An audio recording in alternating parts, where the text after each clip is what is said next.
کہ ان حالات کے اندر جن میں آج ساری دنیا دبی ہوئی ہے،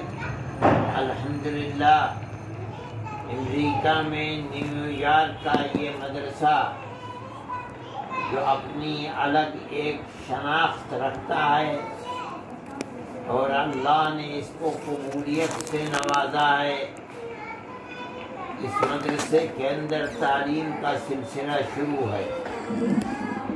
اور آج بخاری شریف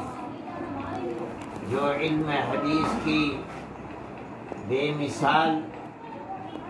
اور بنیادی کتاب ہے، وہ آج شروع ہو رہی ہے اور آج اس کا پہلا سبق ہے۔ میں یہ سمجھتا ہوں کہ اپنی بے مائگی اور علم کے اعتبار سے تہی دستی یہ چاہتی تھی کہ خود وہ استاد محترم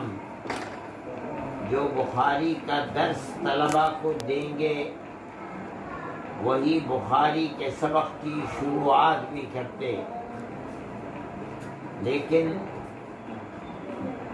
حافظ برکت اللہ صاحب کے حکم کی تعمیل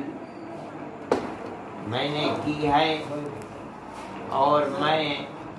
اپنی طالب علمانہ حیثیت کے ساتھ آپ کے سامنے موجود ہوں،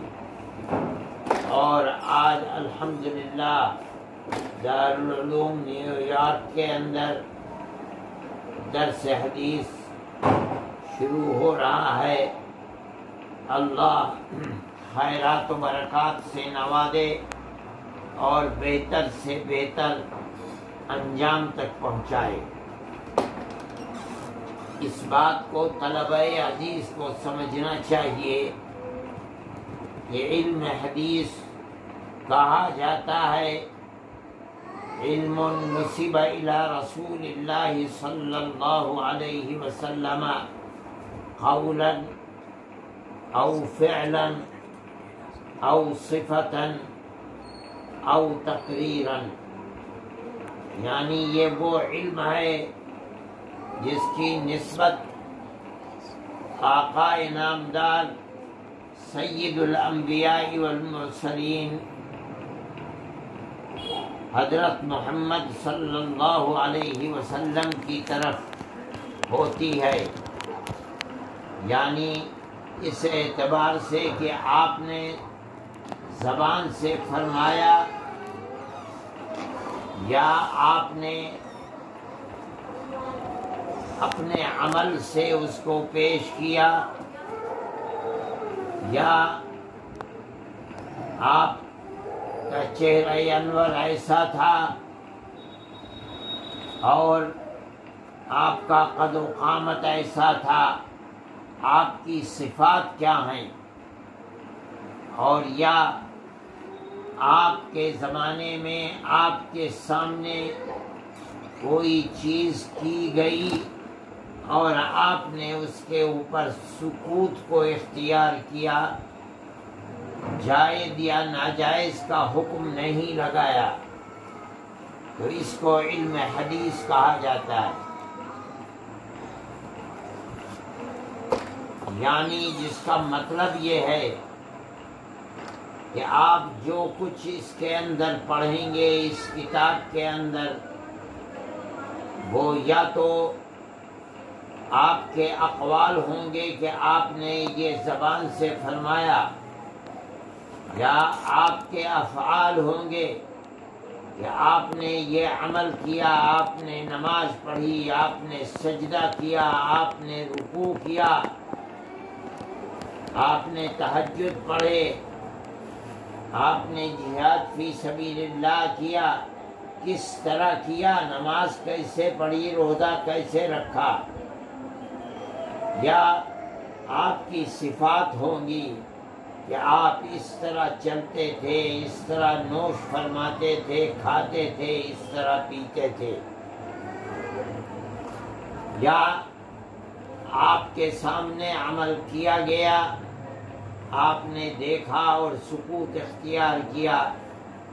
یہ بھی دلیل ہے اس چیز کی کہ یہ عمل اسلام کے اندر جائز ہے، یہ حجت شرعی ہے۔ انہی چیزوں کا ذکر اس کتاب کے اندر ہوگا۔ علم حدیث کی بہت سی کتابیں ہیں،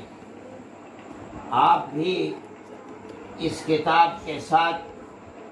امام مسلم کی جمع کی ہوئی کتاب کو پڑھیں گے، ابو داؤد، امام ترمذی، امام نسائی، اور اسی طریقے پر موطا امام مالک، موطا امام محمد رحمہم اللہ، ان کتابوں کو آپ پڑھیں گے۔ لیکن امام بخاری کی یہ کتاب ان تمام کتابوں میں امتیاز کی صفت رکھتی ہے، اس لیے اس کتاب کو اصح الکتب بعد کتاب اللہ کہا گیا ہے۔ اللہ کی کتاب کے بعد یہ کتاب سب سے صحیح ترین کتاب ہے۔ جو روایات اس کے اندر آئی ہیں وہ جو اپنا درجہ رکھتی ہیں،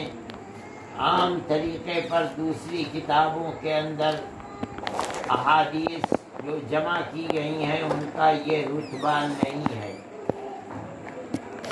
اس لیے اس کتاب کے پڑھنے اور پڑھانے کی طرف اور کتابوں کے مقابلے میں خاص طریقے پر ہر زمانے میں توجہ زیادہ دی گئی ہے۔ صاحب کتاب نے اب آپ جب اس کتاب کو شروع کریں گے تو آپ کو محسوس ہوگا کہ سب سے پہلے جس روایت کو، جس چیز کو لا کر رکھا ہے وہ وحی سے متعلق چیز ہے۔ انا اوحینا الیک کما اوحینا الی نوح والنبیین من بعدہ۔ امام بخاری رحمۃ اللہ علیہ آپ حضرات کی توجہ اس طرف مبذول کرنا چاہتے ہیں کہ اس کتاب کے اندر جو کچھ آپ اللہ کے نبی ارشاد فرماتے ہیں وہ ما ينطق عن الهوى ان هو الا وحی یوحی ہے، یعنی یہ سب وحی ہے۔ جس طرح سے وحی انبیاء سابقین کے اوپر اترتی رہی ہے جو اس آیت سے ثابت ہے، اسی طریقے پر وحی نبی کریم علیہ